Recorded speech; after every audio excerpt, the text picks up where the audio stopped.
These are two gentlemen. Ablakwa was struggling on the show last night. I'll show you the video. But these are two gentlemen seated. On the right is the journalist asking the questions. On the left is the powerful politician, Samuel Kujita Ablakwa, the foreign minister. But here's the catch. These two gentlemen are mates from Presec. They were sat in the same class. They are mates. So when Bernard Avle is interviewing Kujita Ablakwa, he has no qualms, he has no fears, he has no embarrassments, he has no hesitations. And in that spirit, Ghana will get its due out of the minister. In that spirit, the minister is careful to answer the questions in a certain way because they belong to the same social class. They belong to the same academic background. They came from the same school. The difference, and that is why we are struggling, we have a problem in democracy if this one has to remunerate this one. Then we have a problem. It's okay for us to have them on the same level. That's an improvement. We didn't used to have that in the past. Now we are getting quite a bit of that. So it's improvement. The next level of improvement is that this one should not be able to remunerate this one. This one should earn as much as this one. That's where it settles it. And that's why you find in the advanced democracies, they protect journalism. They don't allow all of us to become journalists. They protect it. So you will see that it's okay to be a journalist and become a politician in England. That's fine. Boris Johnson, the Prime Minister, he was editor of the Daily Mail. But all the time he edited the Daily Mail, he was a conservative. He's been a conservative forever. I don't like to use myself as an example. Like me, I've been right-wing forever. So you shouldn't be surprised if you find me in a right-wing government tomorrow. It's okay because I've been right-wing, defending right-wing policy for a long time. There are journalists who are left-wing. But whilst at journalism, that journalist should be equally matched with the politician. It is only then that the nation will survive. When equally matching a politician with academic qualification, equally matched with a politician with information, equally matched with a politician with social connections, social standing, social status, they should be equally matched. If they are equally matched, then the country will be saved. If they are equally matched, democracy will be tested. If they are equally matched, the politician will be questioned and will be interrogated in the interest of the nation and the growth of democracy.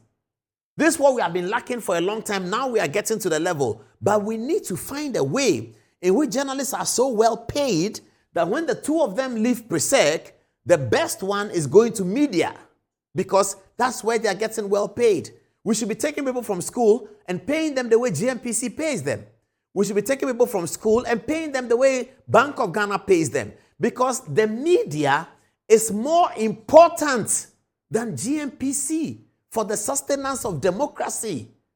The quality you have in the media is more important than Bank of Ghana for the sustenance of democracy.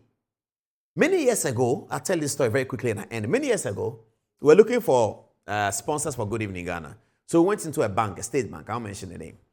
And the bank said to us that they don't like politics. They are not interested in politics. It's politics and politics.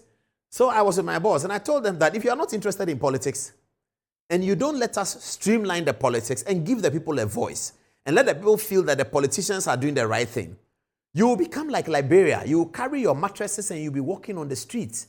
You are a bank manager, but you carry your mattress and walk on the streets when the civil war breaks out. And then they said to me that, but if the civil war breaks out, you are inside. And I said, I will not be inside. They said, why? I said, I will be spokesperson for the rebels. In those days, the Liberia Civil War had just finished. And they all laughed. And I said, yes, I will grant the BBC interview for the rebels. And I'll say that I represent NPLA. And I'll say that they are fighting for democracy. And the president had violated article this and article that of the Constitution. And he had postponed elections indefinitely. The rebels will rely on me to say that for them. But you, bank manager, you will carry your mattress and you will be walking on the road. So invest in the media. When the media is solid, powerful, and sustained like America. This afternoon, I was watching a press conference of Donald Trump and Keir Starmer, the British Prime Minister. Oh my goodness, I just loved it. You could tell that the media in the room and Donald Trump and Keir Starmer were equal. They are all Oxford, Cambridge, Harvard. They earn a lot of money. And so they were asking bold questions of Donald Trump. The Sky News lady said, Mr. Trump, you said the other day that you were disappointed about Vladimir Putin. Do you now regret doing the things that you do? I was watching. I said, when will Ghana get to this level?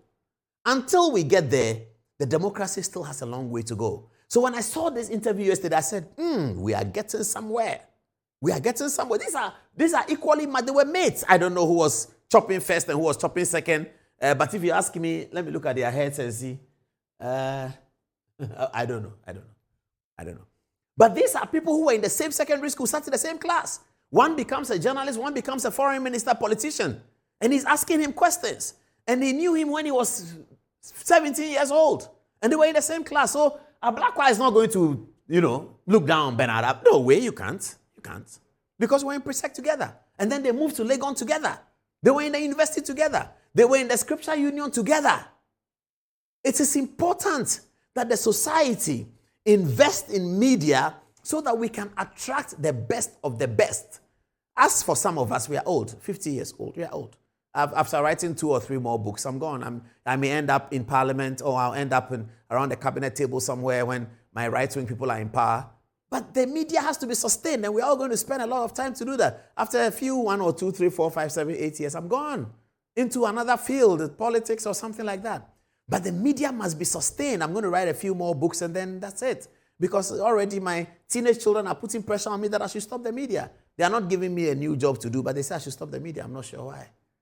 But that is something that I have been thinking about for many, many years since I engaged with British media. And I noticed that this is what is missing. The resourcefulness of the individual, the intellectual resourcefulness, and also the wherewithal resourcefulness of the journalist, the lead spokesperson for the people in a democracy must be super resourced. It's in America. If you go and check the salaries of the people who work on CNN and the Cooper, they are all earning million something a year, $6 million a year, $10 million a year. Now, if a journalist on CNN earns $10 million a year, what is Donald Trump going to take of him? What does he talk to? What does he need politician for? But if the politician has to finish the interview and say that, boys, Bernard, how many are your people? This one is for you, and then how many are your? No. When I did an attachment at the BBC, they don't even sit in the politician's car to go to the assignment. Sky News has a helicopter of their own. Imagine Metro TV have a helicopter. President Mahama is going to Mesha Palace. We take off with him. He should be in his plane. We are in our plane. We go. So when we film it, he has no rights to come and ask us, why did you film this? What did you film this? UK was bidding for the World Cup. BBC put up a panorama documentary that was going to be critical of FIFA. The British authorities were saying that BBC is going to destroy the UK's chances of winning the bid. BBC said, to hell with all of you. We have done our story and we are going after it. And that was what was the beginning of unraveling the corruption in FIFA that eventually led to Sepp Blatter and co leaving. We need that kind of journalism in Africa. We need that kind of journalism in the developing world. It is only then that we can ask the questions of the politicians. And that way, our democracy will be safe.